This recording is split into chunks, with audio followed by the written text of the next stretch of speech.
Γεια σου κυρία Αλγόριθμε. Ήρθε η ώρα να ενισχύσουμε ένα τυχαίο κανάλι στην Ελλάδα που πιστεύουμε θα μας βγάλει πολλά λεφτά.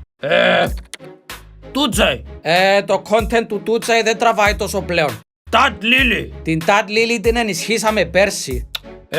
Εγώ λέω κάτι για τα παιδάκια, γιατί οι ανίκανοι γονείς τους αφήνουν όλη μέρα στο κινητό και tablet να βλέπουν YouTube videos. Α, ωραία. Και τα παιδιά αφήνουν τις διαφημίσεις να παίζουν γιατί δεν ξέρουν τι βλέπουν και βγάζουμε λεφτά. Ακριβώς.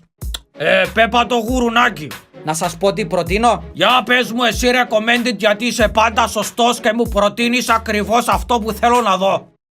Είμαι σαρκαστικός. Έχεις παρατηρήσει ότι το Mr. Beast στυλ περιεχόμενο τραβάει πολύ? Αχ ναι, αυτό το στυλ περιεχομένου έχει καταγαμίσει τα μυαλά των θεατών χωρίς καν να το καταλάβουν. Τώρα και στην Ελλάδα.